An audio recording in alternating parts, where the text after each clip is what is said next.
चल तो रहा था यार। नहीं।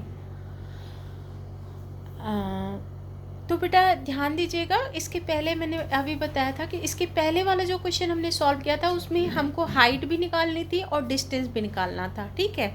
तो यहाँ पे 2 वेरिएबल हमें फाइंड आउट करने थे। तो इस तरह के क्वेश्चन हमेशा लॉन्ग क्वेश्चंस होते हैं जो कि 6 मार्क्स में पूछे जाते हैं, ठीक है।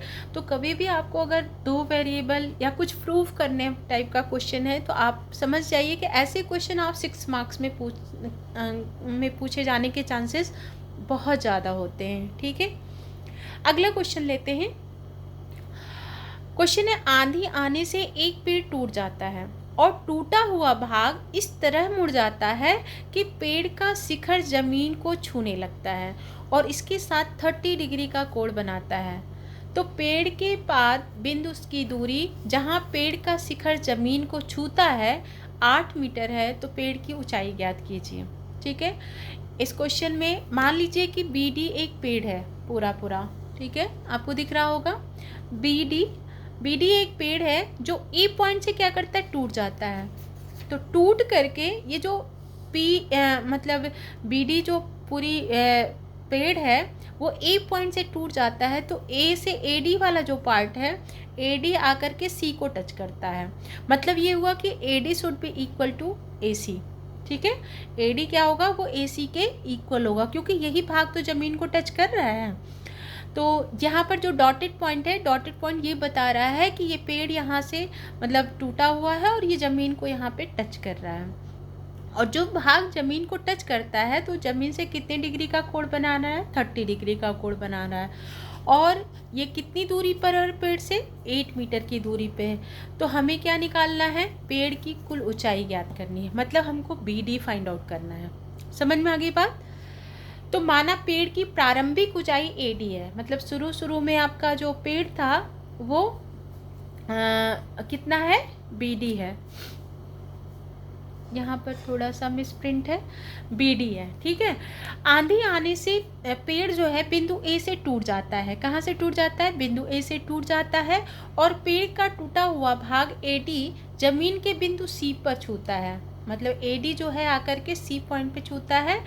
तो जो कि कितना डिग्री का कोण बना रहा है, 30 डिग्री का।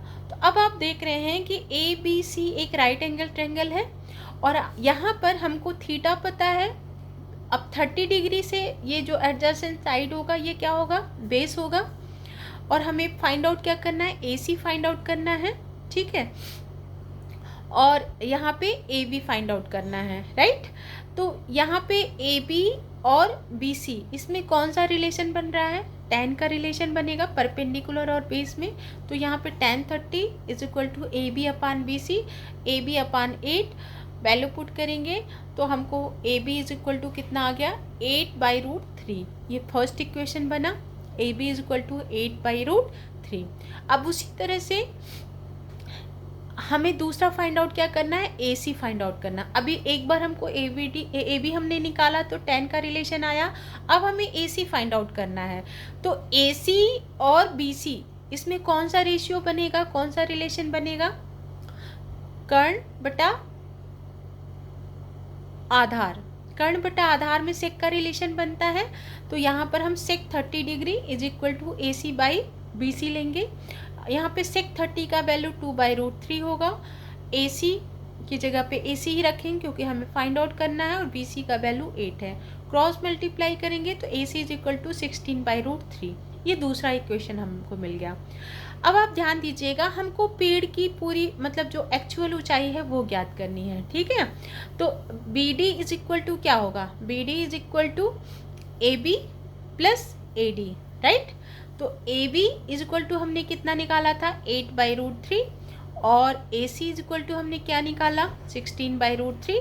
दोनों को ऐड करेंगे, 8 and 16 इज इक्वल टू 24/√3, 24/√3। और आप 24/√3 चूँकि यहाँ पे डिनोमिनेटर में √3 है तो इसको आप परिमेयीकरण या रेशनलाइज करेंगे तो √3 से न्यूमरेटर और डिनोमिनेटर दोनों को मल्टीप्लाई करेंगे। जब आप न्यूमरेटर डिनोमिनेटर दोनों को सेम नंबर से मल्टीप्लाई करते हैं तो उसके वैल्यू पे कोई फ़र्क नहीं पड़ता है, ठीक है। तो ये क्या हो जाएगा, √3/√3, मतलब यहाँ मल्टीप्लाई करेंगे √3 इंटू √3 3 हो जाएगा। 24 √3/3, 3 8 जा 24, सो 8√3। आपके जो पेड़ की एक्चुअल ऊंचाई थी वो 8√3 मीटर हो गई। ठीक है, तो मुझे लगता है कि आपको समझ में आ गया होगा कि हम कैसे क्वेश्चन सॉल्व करते हैं। इस तरह से बेटा मैंने आपका ये पूरा जो हाइट एंड डिस्टेंस टॉपिक था उसे कवर किया। इसमें हर तरह के क्वेश्चंस मैंने आपको लिए कि एक वेरिएबल हम कैसे फाइंड आउट करते हैं, दो वेरिएबल कैसे फाइंड आउट करते हैं, ठीक है, और ऑब्जेक्टिव क्वेश्चन कहाँ पर बनेगा। ठीक है, तो आप लोग इस तरह के क्वेश्चन को ट्राई कीजिएगा। कल हो सकेगा तो मैं एक लाइव वीडियो और बना दूँगी अगर आप चाहेंगे, अदरवाइज़ मैं सर्कल चैप्टर को कवर करूँगी। Okay, thank you and good night.